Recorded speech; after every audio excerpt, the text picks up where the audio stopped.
Daniel Jacobs, Sergey Derenchenko. I think that's how you say his last name, but since I'm not sure, I'll just call him Sergey D. Just Sergey.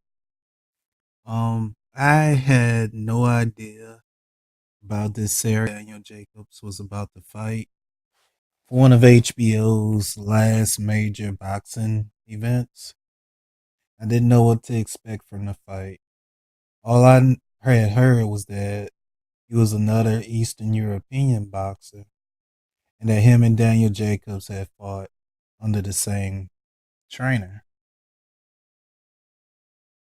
Oh boy. Well, this this was a fight that you need to go and watch. It was an excellent fight, and it's a fight that makes me have to acknowledge the Eastern European boxer. Now, let's get into these rounds. I can give you some of my thoughts on the fight itself. All right, round one was a pretty uneventful round until late in the round. Daniel Jacobs scored a knockdown, making it a 10-8 round for Daniel Jacobs. And it looks like he had the fight well in hand at this point. Now we go to rounds 2 and 3, which I gave to Sergey. Now, Sergey, being this Eastern European boxer like Gennady Golovkin and Vasil Lomachenko, it, these guys remind me a lot of the way that people talk about the Cuban boxers. It's almost like kind of the same side of the coin. It's like the Cuban boxing school just produces these guys who are just so fundamentally sound.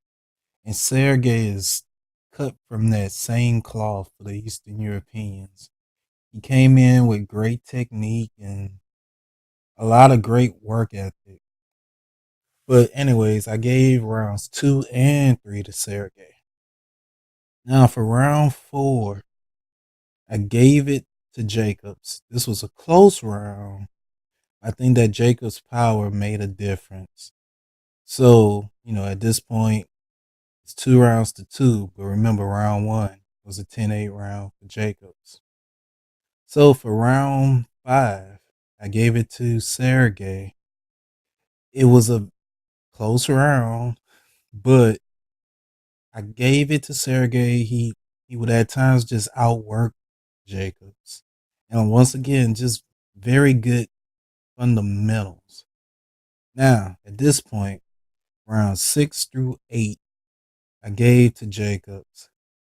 Because while Sergey kept working, and you would have been real impressed with Sergey in the early rounds, he didn't seem to have much else in those fundamentals. It's almost like, I guess when you see Lomachenko, I would call his style like extreme fundamentals, like extreme footwork, extreme, just just his fundamentals are at an extreme. Whereas this guy wasn't that extreme with it. He was just solid, and since he didn't have anything that stood out, he was just a solid boxer. Anytime Jacobs would nail him, it was just clear that Jacobs' punches were more meaningful. And it was kind of the same story for round 6 through 8. Like, Jacobs just hit hard. It almost looked like he was waiting for another punch that would knock Sergey down. And, by the 8th round, I thought, well, Jacobs is kind of cruising on to a victory. But then we got to round 9, or rather, and surprisingly, rounds 9 through 12. All these rounds, all of them were close. And at least 2 of them I thought could go either way. But when I was scoring, I gave all 4 the rounds 9 through 12 to Sergey.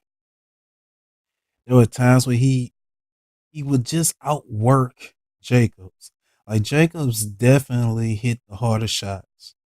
Like, without a shadow of a doubt, really the more sharper shots.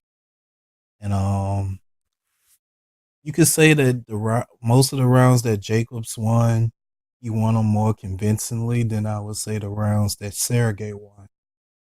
But I'm just saying for my scorecard that in rounds 9 through 12, I ended up giving to Sergey. Now, going into round 12, which was rounds 11 and 12 was super close. Like, it seriously could have went either way. But like I said, I gave him to Sergey. So when I did the tallying up of the scores, I was surprised at this. Was slightly surprised. I ended up having the fight by the time I was finished scoring 114 to 113 in favor of Sergey. This didn't blow my mind. And while at the end of the fight, Jacobs got the nod, a split decision. And before people think, oh, I'm saying it was a robbery. A lot of times when I score fights, there are rounds that you would refer to as swing rounds, rounds that I felt could have went either way. And most of those rounds in rounds 9 through 12, all of which I gave to Sergey, at least 3 of them was rounds that I considered swing rounds, where you could have possibly scored it for Jacobs. So I'm saying that there wasn't a robbery here. That I actually had Sergey winning this fight. And I do think you should check out this fight. Um, Even when the post fight, when Max was talking to Jacobs, he was like kind of out of it, and clearly he had been in a battle, and he acknowledged Sergey as his toughest opponent, tougher than Triple G. And for the performance that he did, I mean, I could see why he said that. Um, Towards the end, Jacobs wasn't throwing quite enough punches for my liking. He did show good defense. He showed solid power. But man, Sergey dug in deep toward the end of this fight. And like I say, on my scorecard, I actually had him winning. But the fight was so close and had so many swing rounds that you could argue for a close win for Jacobs. So I'm saying no robbery. But Jacobs needs to rematch this man. And I would like to see Sergey in some more fights. Jacobs alluded to the idea that Triple G ducked Sergey, and what I saw, I could see why. I mean, this guy just had really good, really excellent fundamentals. It was like if you sleeping at the wheel, if you're a basic guy, or if you're not special, this guy's gonna beat you. And I think Jacobs owes him a rematch. There is some unfinished business there. It was a really good fight, and I really think you guys should definitely check it out. It made me want to go do this video real quick. I am definitely a fan of Sergey now, and I have to go ahead and acknowledge the Eastern European system because it's like 3, 4 boxes I've seen come out of it that clearly they're putting in work out there and producing some really solid boxers. This guy was like the prototypical Eastern European model boxer. Not quite Lomachenko, but just if you can imagine a guy not having Triple G's power. Matter of fact, he kind of reminds me somewhere in the middle.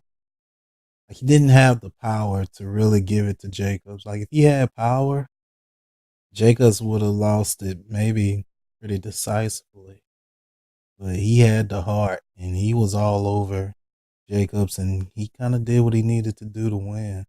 I did have him winning. I don't want to say I'm changing my card, but I'm saying no robbery. There was enough close rounds. Make sure you guys go check it out. I'm gonna get back at you with another fight video at another time. Peace.